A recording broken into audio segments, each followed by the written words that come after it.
Hello everyone, this is Voltage Development and welcome to Unreal Engine 4. So what is Unreal Engine 4? Well, obviously it's an engine, a game engine in which you can make 3D games in. So as you can see, this is a 3D game. If I go ahead and play it, it's playing inside of a 3D world. Now if I end it, we get back to this sort of screen. So basically, what you can see is the viewport. It's basically got everything inside of the world in this sort of viewport thing. Now, over on this side of the screen, we have the world outliner, although on Unity, it would be called hierarchy or hierarchy. All of these objects are in the viewport, are inside of this level, this game world. So anything you see in here will basically appear here. Now, over on this side are the assets, or actually no, they are down there. The stuff here, these things are things you can add into the world. So over here, we've got an empty actor. So if we place that into here, then you basically just get this. But if you go into the game, let me just decrease that. Let's go into the game. You literally cannot see the actor. It's actually right over there. You can't see the actor. So that actor is basically invisible unless you make a blueprint out of it. And what I mean, as in a blueprint, you create a sort of what do you call it? Let's just go into it. So we've got the actor over here. So let's right click into it. Let's not right click into it actually. So we've highlighted the actor over here. Now over here it says add component. Now we could add like components to it to attach to the actor, but instead what we're going to do is we are going to create a blueprint out of this. So blueprint name, yeah, we'll call it actor blueprint. Why the hell not? So let's create that blueprint. Now what a blueprint is it's like it's kind of like an object, because when you create a game, you get like these objects which have like behaviors inside of that object, and we have like scripts and sprites and events and stuff like that. That's basically what a blueprint is kind of like an object. So here we have our actor inside of this blueprint, but we can make like a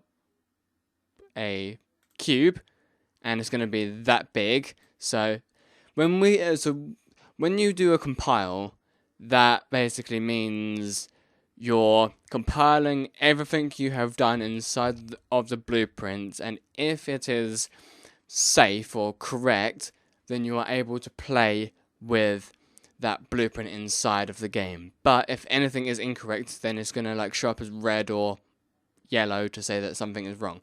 So yeah, this is the viewport in which you can see the object or the actor, item, sprite, whatever you like to call it inside of this blueprint. Now over on here, the event graph, this is where the magic happens. Event begin play, that is basically, I know that I'm saying basically a lot because I'm like explaining it in like a simple way. What event begin play is, it's when the actor is inside of the game. So when the cube is literally in the game right now, and since it's already visible inside of this level of the game, when the cube is inside of the game, this event will play because it's playing when the cube is visible. Technically, it's when the cube is created, like when you create an object in Unity, it's the same principle. But yeah, that's basically what event begin play is. Now, event begin or event actor begin overlap.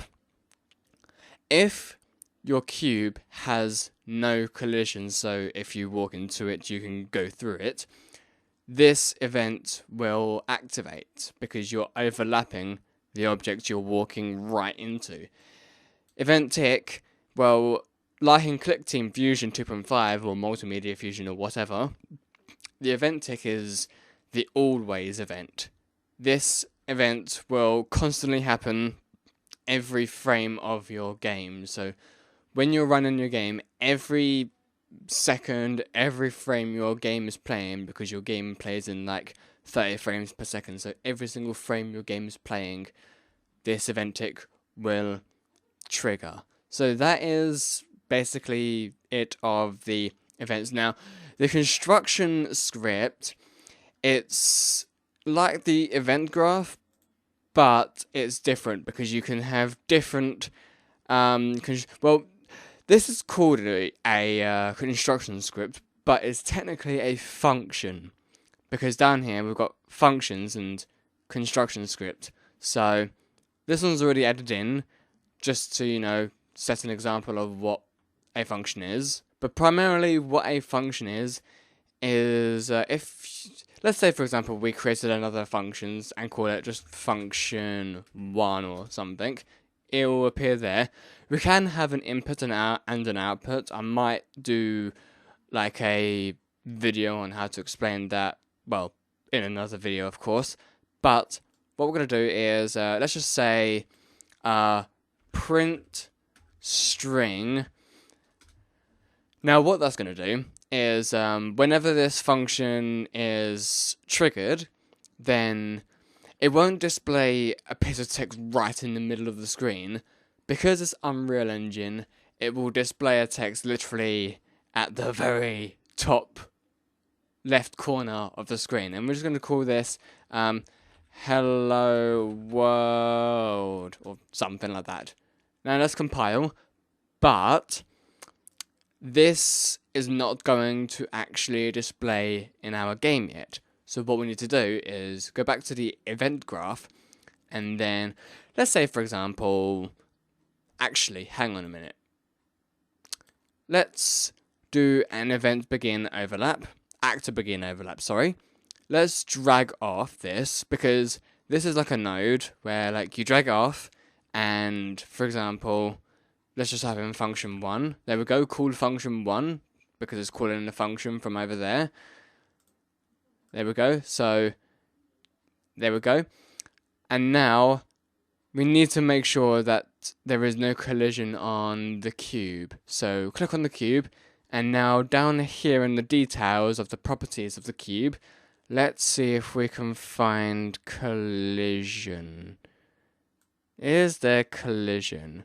So generate overlap. If true, this will generate overlap. Okay, can character step on it? Yes. So let's see if this actually works. Let's just save it anyway, because why not?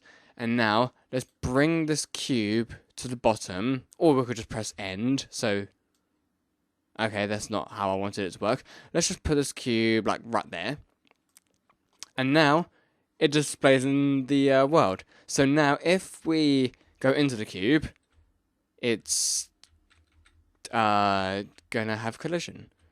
That should not have collision. Why do you have collision? You shouldn't have collision. Okay, so we are back, and this screen may be confusing or very, very new to you. If it's not, then that's okay. But if it's new to you, then what I'm going to do is I'm going to come out of this, and we're back in the actor blueprint where we just did the actor begin overlap in function 1. So now, how did I get onto that window? Click on the cube. Now over to the details or properties panel.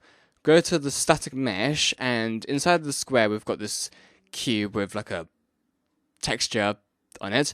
Double click into that, and then it will open up an editor of the static mesh, and this is going to be a bit confusing, not going to lie. Now, the one thing that we're looking for is collision up here, but as you can see, it looks like we've got no collision on there.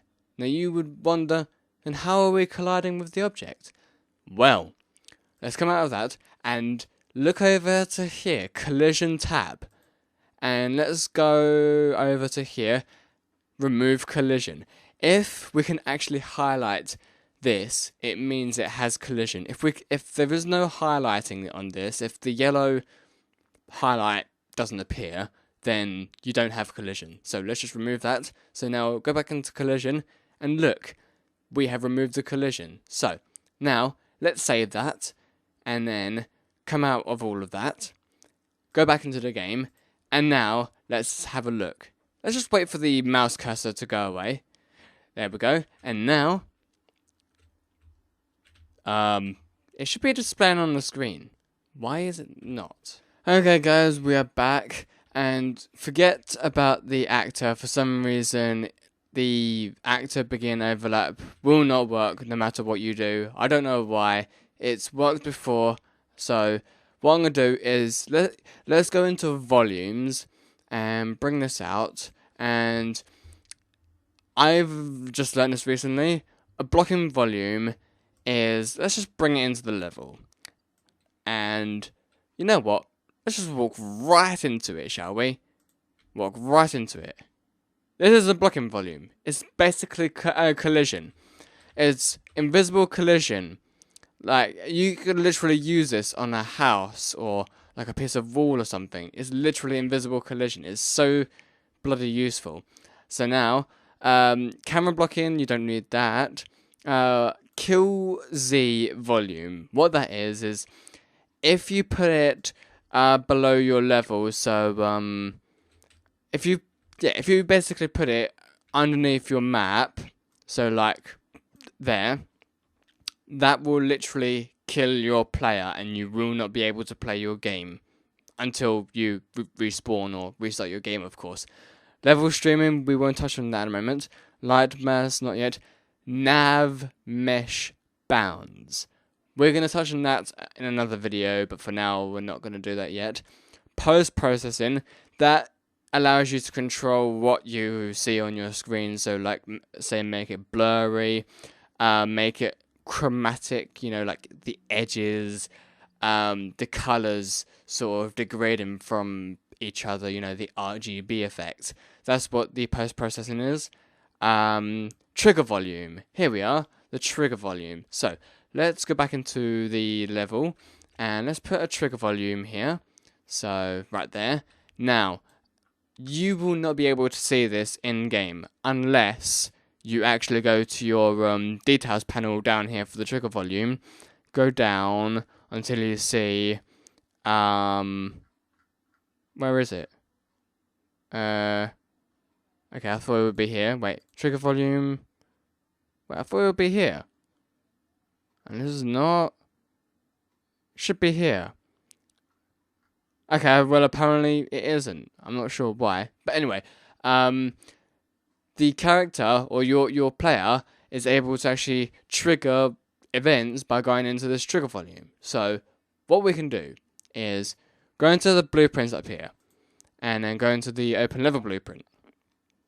And yeah, I tried to do this for the cube actor. That did not go very well. So let's create a brand new event. So since we have the trigger volume selected in the world outliner, or as in Unity, the hierarchy, we can now go into the level blueprint, right click, and we've already got a reference to the trigger volume, but we're not going to click on that yet. But for now, we're going to go to add event for trigger volume, collision, and then add on actor begin overlap, or add on actor here. It's basically kind of the same thing, but let's just go for this one.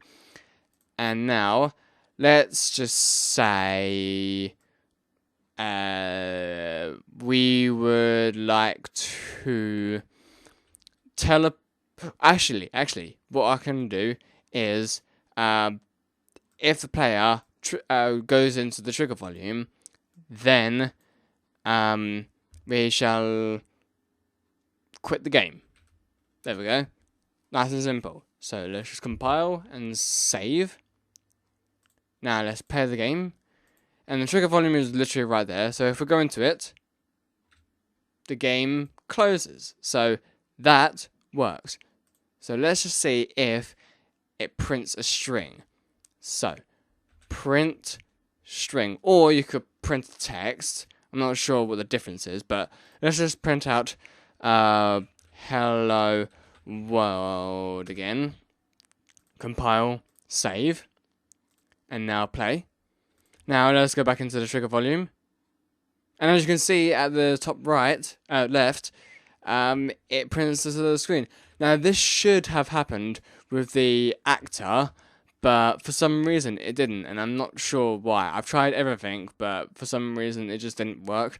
But that works. So always use trigger volumes if you want to, like, I don't know, display something on the screen. Never ever use like actors with no collisions, unless you want to like make a secret wall or something, or a secret painting in order for you to go through. But don't trigger events with actors that don't have collision, because most of the time it's probably not going to work. If you can make it work, then fair enough. If you can't make it work, then don't try. Always use a trigger volume. Now, apart from all of that, up here we have save current. So what that does is it saves the project, or the level in fact. But if you want to save everything in this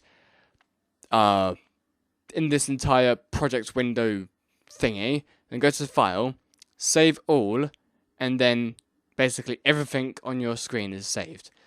Now, if we go to Settings, we have all of these settings in place. We've got world settings, project settings, plugins. We're not going to go into that just yet.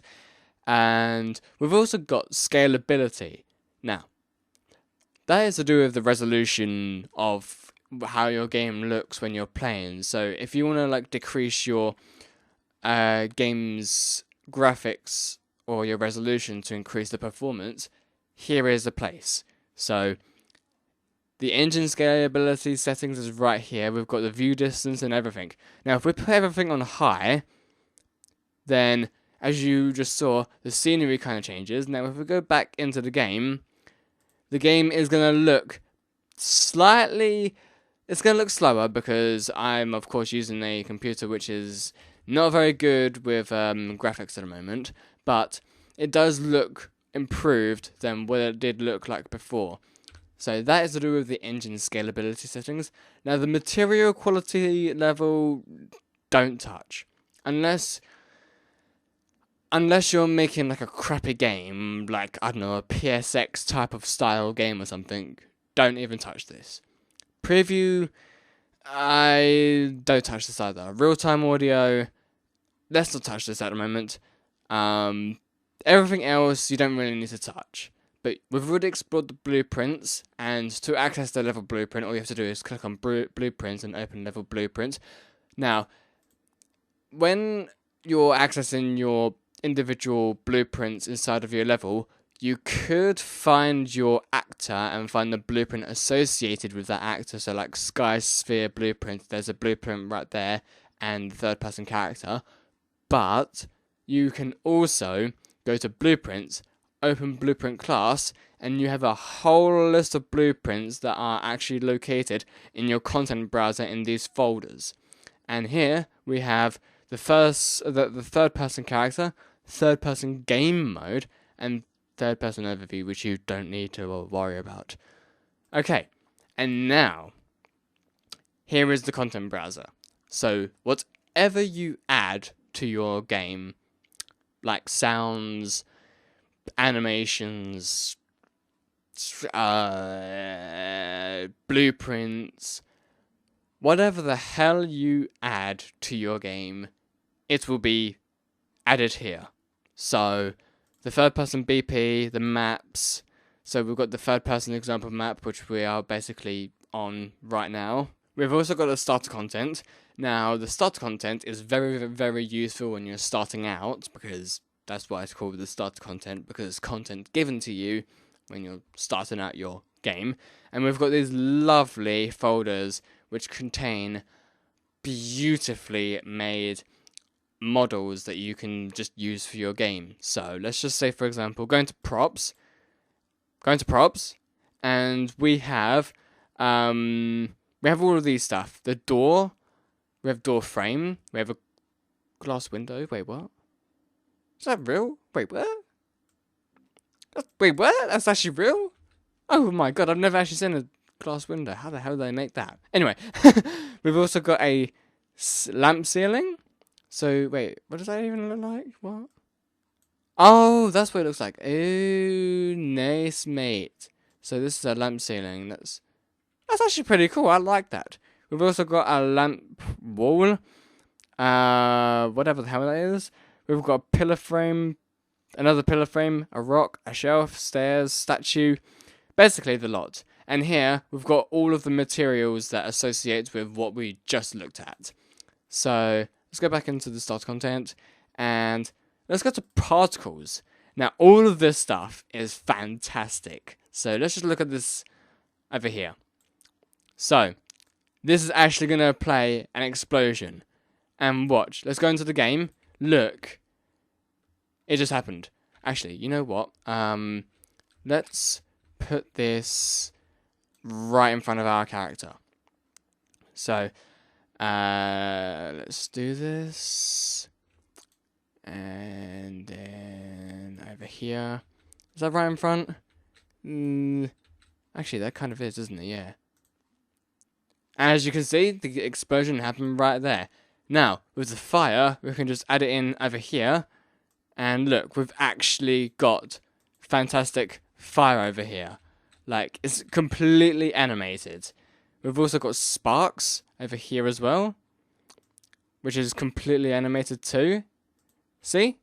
Lovely old sparks right there. And we've also got steam as well. No, not the platform steam, I mean actual steam. So yeah, fantastic steam right here. You could make a horror game when you're getting hurt inside of the steam. And last but not least, we've got ambient dust. Now, I have no idea what this even means, but we've got ambient dust. So that's pretty cool, whatever that shows. But yeah, that's really, really cool. And that's basically it of the start content. We've got the textures. You can actually use these textures in your game, and they are fantastic textures. Because you can, like, there's wood textures, or is there? Whereas cobblestone textures, not sure about wood textures. You've got fire, or lava in fact. You've got weird textures, but you can use those all in your game. It's fantastic. Shapes, I have. Oh yeah, these shapes. You can basically make this with the geometry sets. Actually, that's one more thing I forgot to show you. Geometry. Over here. This stuff is beautiful. What is geometry? Well, geometry is when making like a house or like a design of a house. You can basically import this and it's going to show like that, and you could, if you wanted to, you could go to the scalable option, which is up here, the select and scale objects, and you could just drag this along. But it's going to look really, really stretched out and weird. So instead, what you can do is you can go into the brush settings in the details of the brush, and where it says X, Y, Z, you can actually increase that by, let's just say, 500, and watch. That's not a good example. And watch. It keeps its squares, and it does not stretch them out. I probably should have done this in another tutorial, but whatever. So yeah, that is awesome. And the best thing about this, yeah, is that you are able to you're able to I remember now. What you are able to do is if we go onto the selector now, and if you hold down Alt and then click on this and then drag, you will duplicate your object. And now that just looks weird. But now, what we can do with these brushes is a marvelous thing. Now, it's not going to show up here for some reason, which is kind of stupid. But for some reason with geometry, when you like select it like this stuff happens. But if you go into like another object and then go back into the object itself, the stuff changes. I'm not sure why, But if we go down, actually, let's start up here. So the brush settings, brush type. If we change this from additive to subtractive, just have a look at what happens. It goes invisible. You can literally make a window from your geometry box or whatever. You can do that. This is awesome. So I think I have shown you pretty much most of what Unreal Engine has to offer. I hope you have gained some knowledge. If most of you know about Unreal Engine, then you won't need to bother with this tutorial. But if you're completely new to Unreal Engine, I hope I have helped you in how to navigate in this engine. If you would like more help, please do let me know, because I would be more than happy to help you. And soon I will show you how to make a simple flashlight for like a horror game in this engine. So thank you so much for watching, everyone, and I'll see you all soon. Goodbye, everyone.